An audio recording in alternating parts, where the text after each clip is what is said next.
Hello and welcome to Day 12 of the Course in Mastery.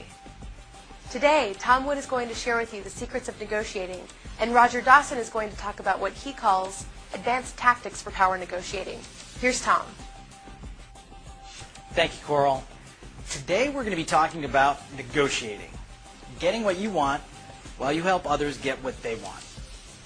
Today you're going to be hearing from one of the world's greatest experts on negotiating. I can add a couple of points from my own experiences. Number one, people give concessions to people they like. Confrontational negotiating is possible, but it's much more difficult to get what you want. Also, in confrontational negotiating, the person on the other side is much more willing to walk away because of their emotions. Which brings in point number two. You must be able to walk away from the deal. Being able to walk away gives you a massive advantage in negotiating. Let me give you an example of how when I was 26 years old, I negotiated my way to doubling my salary and becoming the youngest director in a Fortune 500 company. I worked as an analyst for the management consulting arm of one of the largest publishers in the world. My job was to analyze the market, consult with clients, and get my name in the paper as often as possible. My first 2 years working at the firm, my name had appeared in over 200 publications around the world, including the New York Times and the Wall Street Journal. I had done my job. Better yet, my competitors knew who I was. Well, it came time for me to negotiate my salary increase. Instead of the 5 to 10% that everybody gets every year, I wanted 200%. I knew that in order to get that kind of increase, I had to be able to walk away from the deal. So I spoke with one of our top competitors, went into interview with them, and told them that I would take nothing less than a certain income, which they had no idea was double my salary. We joked, we laughed, I told them how great it would be to work for them, but that they probably couldn't afford me.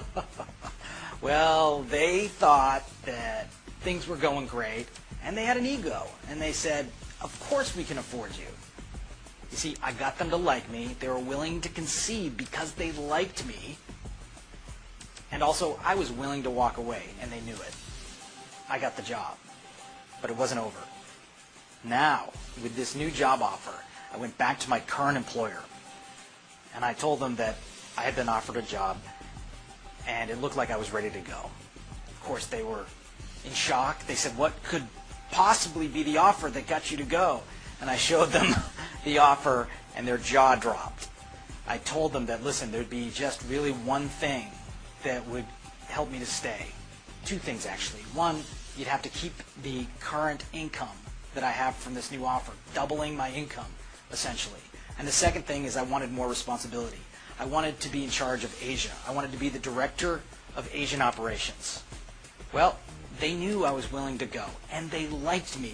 So they were willing to concede both of those things and keep me on. I essentially, in 1 hour, doubled my income and raised my level of responsibility within the company. Now, it turned out to be great for them, too, because as director of Asian operations, I brought in a boatload of money to the company. Everybody won, and that's the most important thing when you're finishing up a deal. Is it going to be a win-win? If it's not, why even start? There's a lot more to negotiating than those two things, but it's a great start. The more you master this skill, the more you get more of what you want in every area of your life. Here's Coral to introduce you to our expert for today. Thanks, Tom. Today's expert, Roger Dawson, has a very successful business background, including being president for one of California's largest real estate companies. A full-time speaker since 1982, he is well respected and has trained people around the globe on how to improve profits and increase sales using power negotiating tactics. As he likes to say, you'll never make more money faster than you will when you're negotiating. In this clip, he discusses the second of 3 elements that affect the outcome of a negotiation. Make sure you use this tip to your advantage. Let's check it out. The next thing I want to talk about that gives you power in dealing with people is time pressure. If you can give yourself all the time in the world in a negotiation, but at the same time convince the other side that they have a limited amount of time in order to resolve this, you develop a tremendous amount of power in dealing with people. There is a Pareto principle that applies here. Pareto was a 19th century Italian economist who was the first person to point out that 80% of the wealth of Italy was in the hands of 20% of the people. And that 80-20 rule seems to work in a lot of other areas too. Sales managers typically tell me 80% of my business is done by 20% of the salespeople. School teachers tell me 80% of the problems is caused by 20% of the children. In time management, we say the problem is we spend 80% of our time doing what gets us 20% of the results. So good time management turns that around and has us spending 80% of our time doing what gets us 80% of the results.